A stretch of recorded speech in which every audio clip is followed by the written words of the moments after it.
Assalamualaikum warahmatullahi wabarakatuh. Bismillahirrahmanirrahim. Ila khadrat Mustafa Habibina wa syafi'ina maulana Muhammadin sallallahu alaihi wasallam wa alihi wa ashabihi wa azwaji wa dhurriyyatihi wa ila jamil anbiya'il mursalin wa suhada'i wa salihin wa likatil mukarramin wa ila ruhi mu'alif kitab arba'in nawawi Al-Imam Yahya bin Sharafuddin Nawawi walahul Fatihah. A'udzu billahi minasy syaithanir rajim. Bismillahirrahmanirrahim. Alhamdulillahi rabbil alamin. Arrahmanir rahim. Maliki yaumiddin. Iyyaka na'budu wa iyyaka nasta'in. Ihdinas siratal mustaqim. صراط الذين أنعمت عليهم غير المغضوب عليهم ولا الضالين آمين. بسم الله الحمد لله والصلاة والسلام على رسول الله وعلى آله وصحبه ومواله أما بعد. Pendengar sadipun para bapak ingkang kawula hormati, sumangga langkung rumiyin nglairaken syukur dumateng Allah Subhanahu wa taala bikaulina alhamdulillahi rabbil alamin. Ingkang sampun paring dumateng kita pinten-pinten kanikmatan, kanugrahan, irunganipun kanikmatan iman Islam ihsan, nikmat bagas waras, nikmat sehat, nikmat sempat sehingga kula lan panjenengan sami tasih saged wonten mujalasah wonten nggih menika kegiatan Ramadan kajian kitab Arba'in Nawawi. Laksaniki sampun dinten ingkang kaping 11 nggih. Mugi-mugi saged mudawamah, saged lestantun ngantos paripurnaning khatam kitab punika, sehingga saged dados ilmu ingkang manfaat, ingkang barokah fid dini wad dunya wal akhirah. Amin Allahumma amin. Shalawat ugi salam kanthi atur Allahumma sholli ala sayyidina Muhammad. Mugi-mugi kanthi waosan sholawat kula lan panjenengan sami tansah kagani umatipun saged nindaki sedaya punapa ingkang dipun perintahke dening Allah lan Rasulullah, ugi nebihi punapa ingkang dipun awis dening Allah lan Rasulullah, sehingga kula lan panjenengan sami kagolong tiyang ingkang kabegjan dunyane kabegjan akhirate. Amin Allahumma amin. Salajengipun nggih menika nrasaken hadis ingkang kaping 3 gangsal nggih. Ingkang kaping 30 sekawan. Ingkang kaping 34. Al hadisur rabi'u utawi hadis kang kaping 4. Al hadisur rabi'u utawi hadis kang kaping 4. Wasalasuna lan 30. Wasalasuna lan 34. An Nabi Sa'id Al-Khudri, saking Abi Sa'id Al-Khudri radhiyallahu muga-muga ngridani sapa Allah anu saking Abi Sa'id Al-Khudri. Kala matur sapa Abi Sa'id Al-Khudri,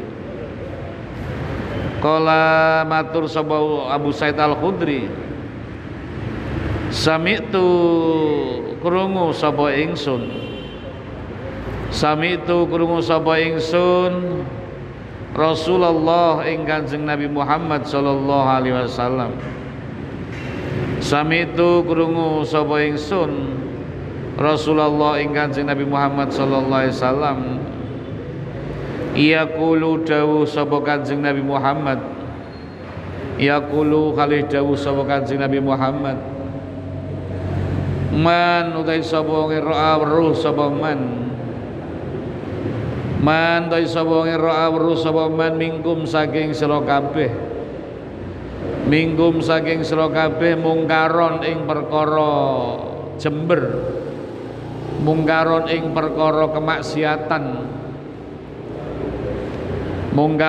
perkara kemaksiatan, fal yughayyiruhu mongko ngubah sapa wong ing mungkar,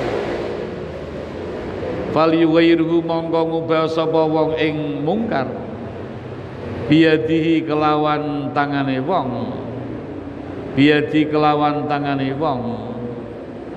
failam yastati mongko lamun ora kuwasa sapa wong, failam yastati mongko lamun ora kuwasa sapa wong, fabilisanihi mongko kelawan lesane wong, failam yastati mongko lamun ora mampu sapa wong, fabiqalbihi mongko kelawan atine wong, wadzalika utai mengkono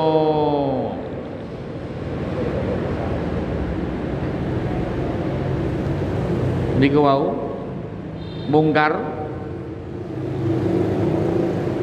ingkar, wadzalika kelawan mengkono ingkar kelawan ati,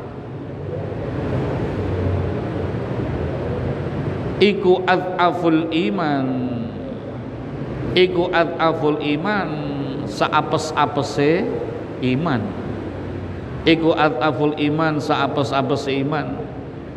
rawahu wis riwayate hadis sapa muslimun Imam Muslim.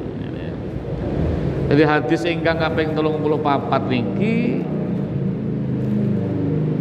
Allah melalui Rasulullah melalui hadisipun ngabakan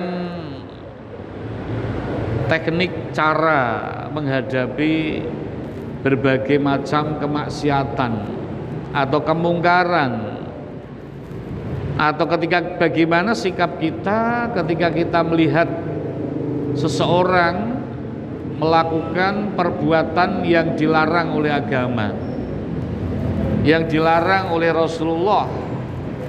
Ini sikap kita bagaimana?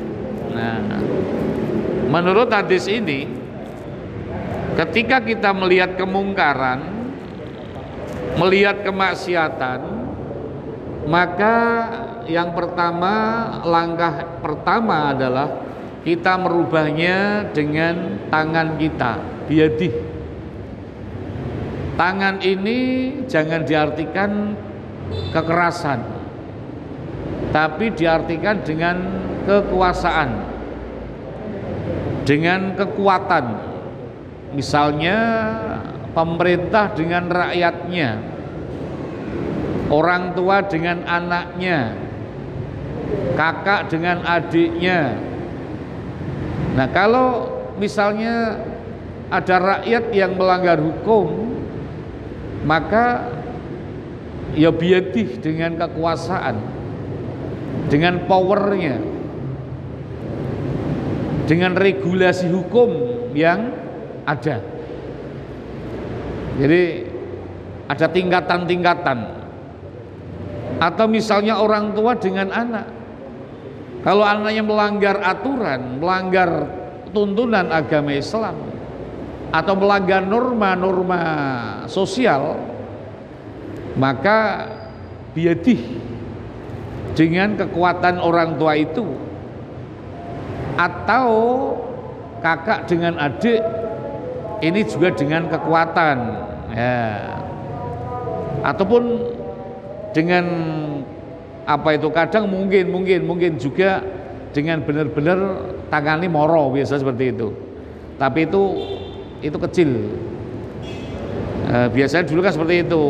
Kon sholat ora gelem, akhirnya diajar kan ngono. Tapi diajar tidak sampai membahayakan, hanya sifatnya mengedukasi. sifatnya itu mengedukasi, mendidik. Ya. Kan Rasul begitu kan, ketika sholat wis umur dijani masjid kau ije ora gelem ora, ya wis balik ora gelem ora ya di pendung ya. Tapi pendung dalam arti adalah edukasi, mendidik kepada anak itu. Nah begitu. Jadi ketika melihat kemungkaran kita jangan diam ya. Jadi ketika seseorang melihat kemungkaran kok kita diam, itu sama artinya kita bunuh diri loh Pak.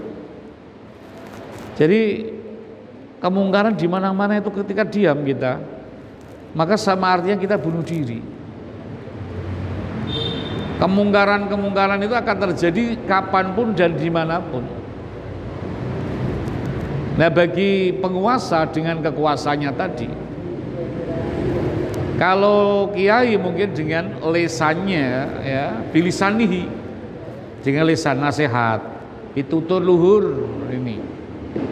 Ya dah? Nah, bagaimana dengan orang yang tidak punya kekuatan? Wong cilik wis apes. Are ngomong ra iso. Ya merubahnya fabiqalbih dengan doa. Dengan doa, ya Allah, mudah-mudahan para pemimpin-pemimpin bangsa diberi hidayah, diberi petunjuk, tidak korup, amanah dan sebagainya.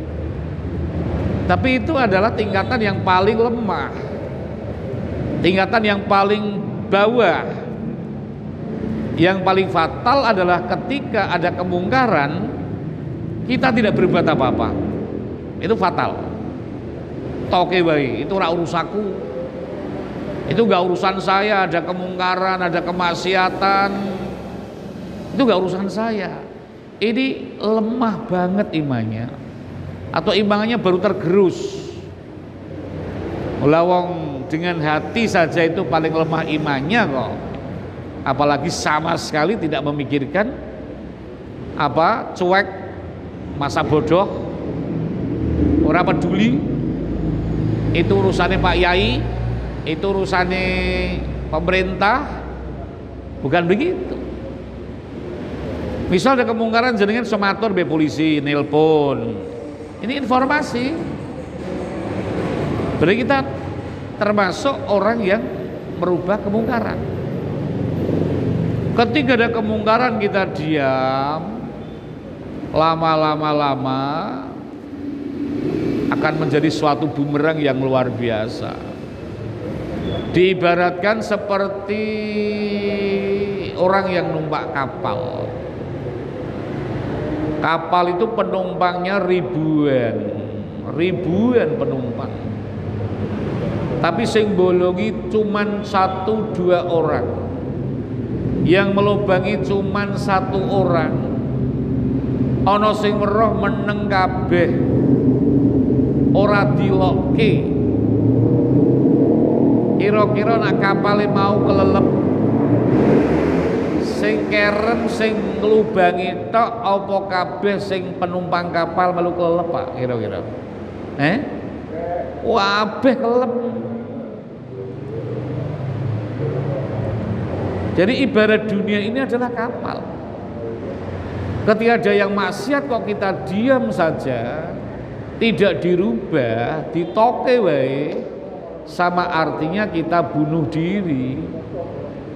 Padha kerompak kapal penumpangi ribuan, sing melubangi satu orang atau 2 orang. Ada yang melihat tapi diam saja, cuek, masa bodoh. Nah, ketika kapal ini bocor, kemudian kapal tenggelam, maka yang tenggelam itu adalah seluruh penumpang kapal yang ada di situ, maka akan mati semua. Artinya apa? Ketika di dunia ini ada kemaksiatan dibiarkan begitu saja, sing elek wong siji loro telu, tapi wong sing apik juga akan ikut tergerus malapetaka atau gempa atau apa itu, musibah atau apa itu akan kena semuanya. Padha ning Aceh tsunami tahun 2000 piro kayak Pak? 2004 ya.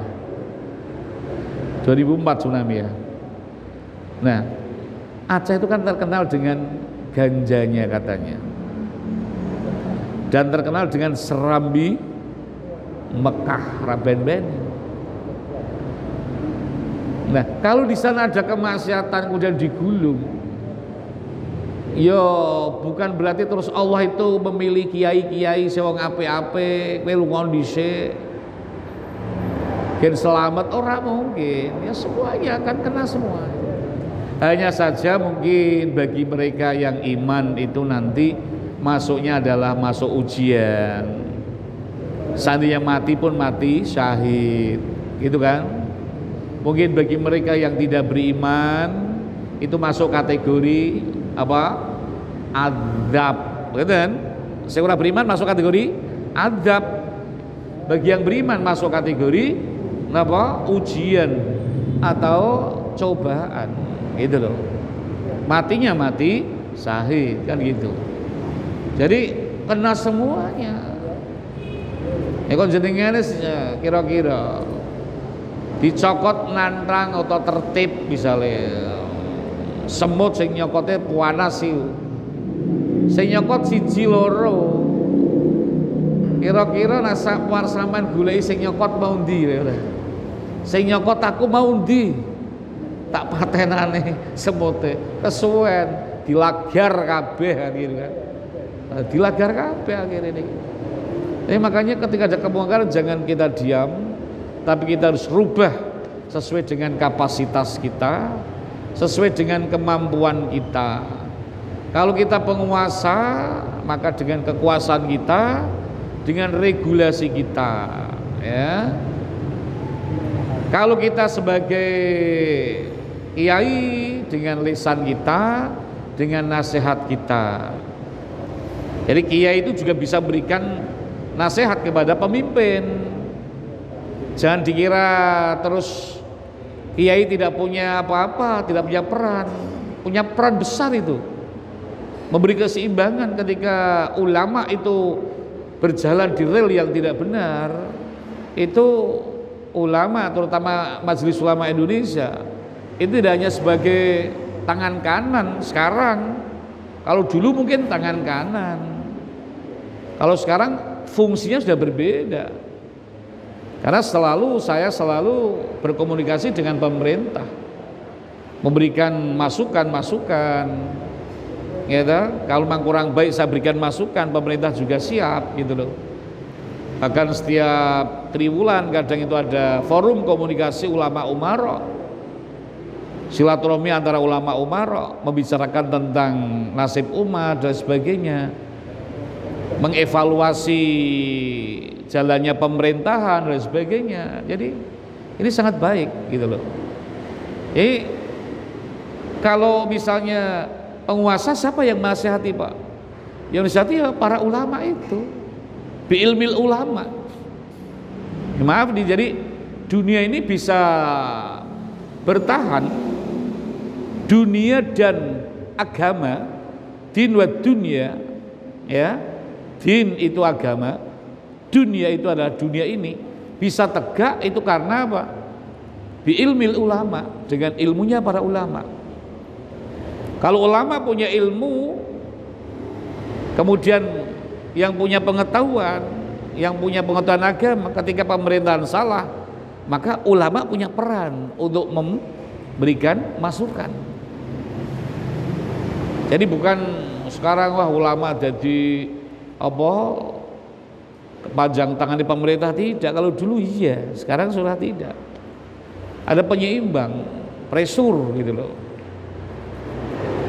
Kemudian biadlil umaro, adile umaro. Umaro yang adil yang bagaimana? Yang menyampaikan, yang membagikan haknya masyarakat itu sesuai dengan kebutuhan mereka. Jadi wat usyai'in fi mahalihi, menempatkan sesuatu pada tempatnya, itulah adil. Misalnya gini, wong Bandung Rejo karo wong Kebon Batur. Ini contoh. adil ora kudu padha. Tidak bisa memberikan bantuan dengan bantuan nominal yang sama. Kenapa? Penduduk Bandung Rejo karo Kebon Batur beda.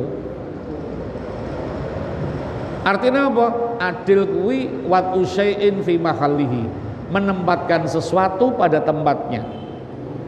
Sing akeh digawe akeh, sing duwe hak sithik digawe sithik, sing duwe hak akeh digawe akeh. Ayyub talil haqqi haqqahu. Yang punya hak banyak diberi banyak, yang punya hak sedikit diberi sedikit.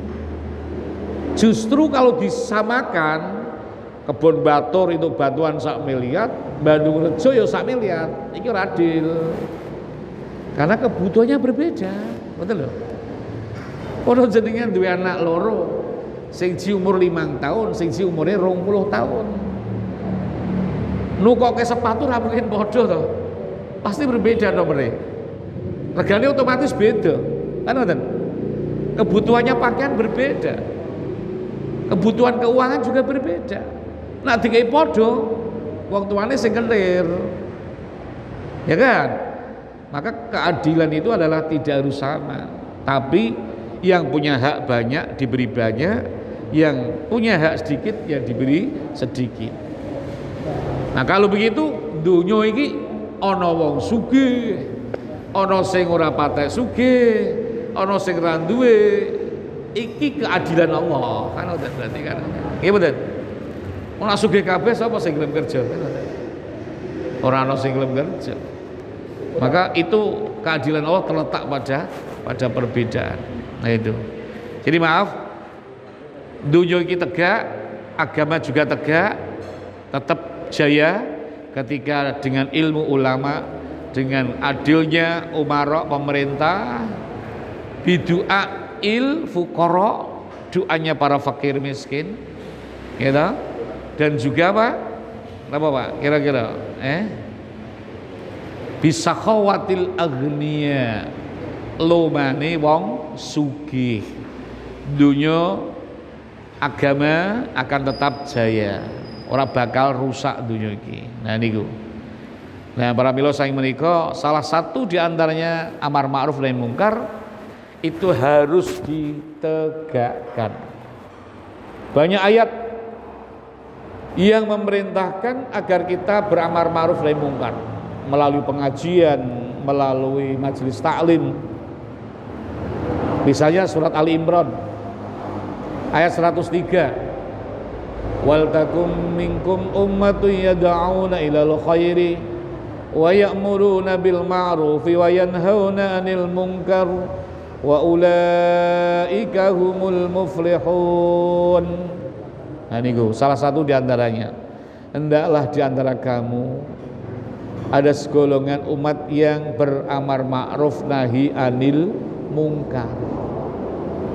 Berarti amar ma'ruf nahi mungkar itu adalah bisa menjadi kewajiban, bisa fardu ain.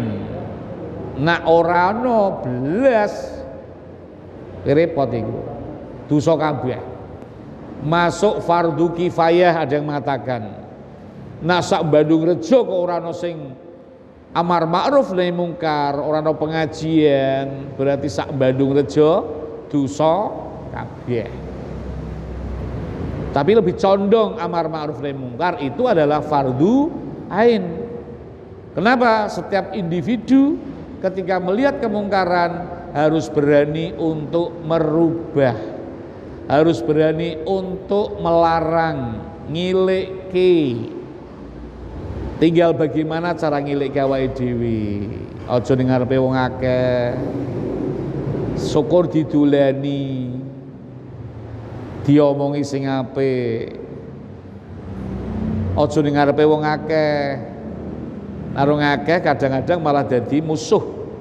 Malah dadi musuh. Ada cara, ada taktik. Dengan santun carane. Dengan bijaksana. Ud'au ila sabili rabbika bil hikmati wal mau'idatil hasanah.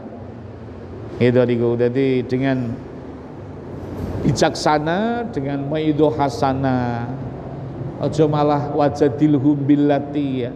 Malah jangan bantah-bantahan. Mau bantahan monggo, tapi ya aksan dengan cara yang baik gitu loh. Jadi akon wong niku yo angel-angel gampang. Umpama diterima syukur, ora diterima ya ora apa-apa. Wong memang kewajibane wae dhewe nggo raja aja. Urusan dhewe gelem apa ora urusane ya baik kali Gusti Allah rimun kula aturke nika nggih. Dadi awake dhewe niku tugase cuman ngajak-ngajak. Cuman paring peringatan. Ya, paring peringatan. Fa inna dzikra tanfaul mukminin. Sebab peringatan aja-aja niku termasuk manfaat bagi tiang mukmin, ngoten lho. Ngajak apik niku manfaat. Pisan, pindho, ping 3, ping 7 ora ditampa suwe-suwe nanti insyaallah akan masuk. Jadi pisan tok terus wadah yo piye? Isine putus asa. Kanjeng Nabi Muhammad niku lho Pak nyuwun sewu. Ngejak apik niku taruhane nyopo kok. Nggih mboten kira-kira. Sampai hijrah ono ping pirang-pirang. Ning Mekah dioyak-oyak akhire ning gone Habsyi. Nek Habsyi ora berhasil dioyak-oyak meneh ning gone Thaif. Arti pateni wong niku biasa Kanjeng Nabi. Padahal Nabi nyuwun sewu, presiden, kepala negara ngono ya ono nyerik. Lho awake dhewe mau diserik wong yo ora masalah lho ngono Pak. Kanjeng Nabi akeh wong nyerik kok. Lho ngoten niku lho. Dadi awake diserik wong kuwi aja aku diserik wong ya napa ya. Apa awake dhewe justru yang harus mengevaluasi diri. Jadi Kanjeng Nabi Muhammad niku dalam berjuang beramar ma'ruf nahi mungkar niku rekosone pol enak wong saiki kiai-kiai saiki. Gitu.